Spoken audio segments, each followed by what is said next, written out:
Welcome back. Time is 9:45. Over 70 high school baseball players are putting their skills to the test for HBCU coaches this week as diversity in baseball takes center stage. Joining us are good friends Tommy Viola and Jeff Schaefer from the Knott Hall Foundation. Guys, this event is great. We'll talk about your playing career in a little bit, but talk about just how important this is for these kids. Oh man, I am so thrilled for this. Obviously I just jumped in here. This has been an event that's going on with the Knott Hall Foundation. This is the 6th year they're doing this. An amazing event this week. We have over 70 high school baseball players in town this weekend, some from right here in Charlotte, some are coming from other states. They're going to showcase their abilities in front of over 20 schools, most of them being HBCUs. Going to be an amazing event. It's this Wednesday and Thursday at the Stick. Okay, so Jeff, I want to ask you about this because people who don't have a baseball player in their family may not know the recruiting process. How do you get to play at the next level? I'm not sure you had much of a problem because according to my research, a stud in high school, went to play ball at the University of Maryland, got drafted by the Orioles, part of the first team from the Eastern U.S. to win the Connie Mack League. So I'm sure you had all the D1 schools lining up. But for the average player, how do you get recruited and why are these showcases so important? Well, my recruiting story is a lot different than that because it wasn't that easy. But really? No, it wasn't. That's all. It's a whole nother story. But for these guys right here, it's all about exposure. And the NCAA has changed so many rules, condensing the roster from 40 down to 34. Basically free agency with the portal system now and things like that. It's made it extremely difficult for the high school player to get the exposure that they need to move on to the next level. And even a lot of these kids that are Division I players may not get the opportunity to play Division I baseball because of all the rule changes. But you have to get in. You have to get into college baseball. You have to be a player there so you can either get through the portal or, move around the system now. So we created this, and it's diversity in baseball. It's highlighting HBCU schools along with traditional schools. So it's not just for the African-American players, for all players, but predominantly, the African-American percentages in baseball right now are way down. They've been way down for a long time. I played from 89 to 94 in the big leagues, and the percentages was 17, 18% African American.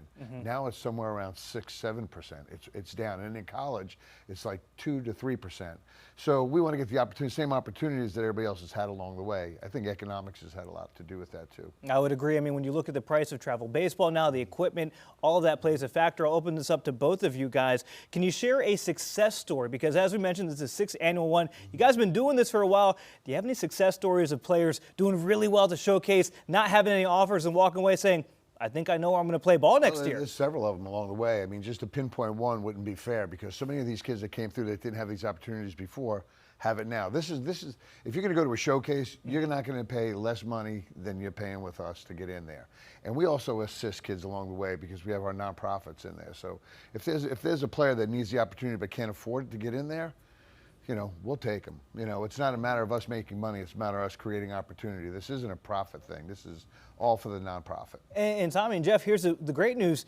You guys still have places open. So mom, dad, if you're at home, you have a high school baseball player that wants to play the next level, you guys still have open registration for a few slots, right? We do. We have a few slots left. So if you are interested, if you're a high school baseball player, now is the time. Go to knotthallcarolinas.org. You can register. It's this Wednesday, Thursday, and it's not just the baseball on the field too. There's lunch and learn opportunities where they'll get an opportunity to talk to the coaches.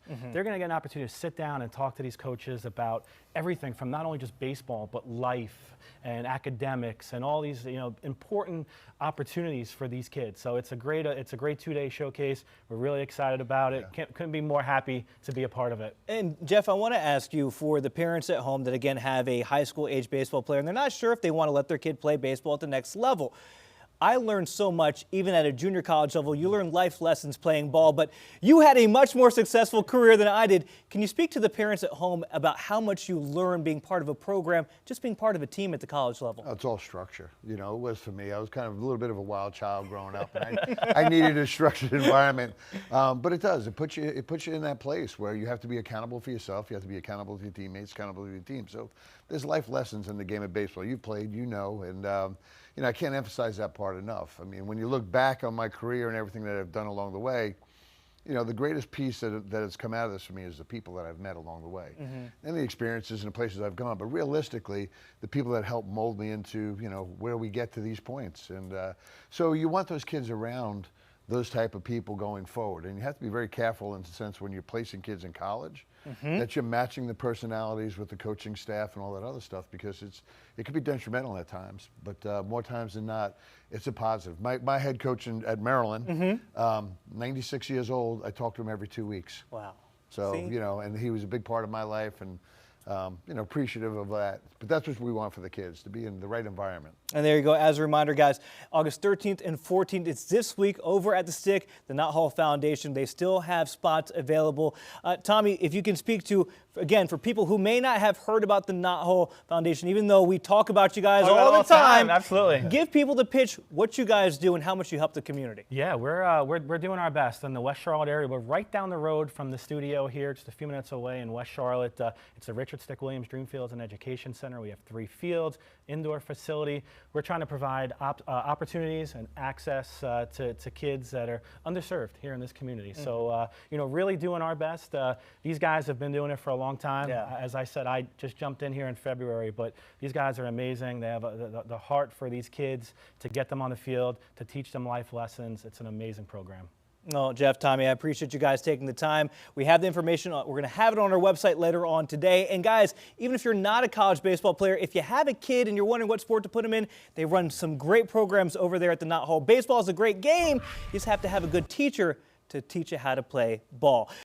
Queen City News Plus. Just search Queen City News on your smart TV's app store.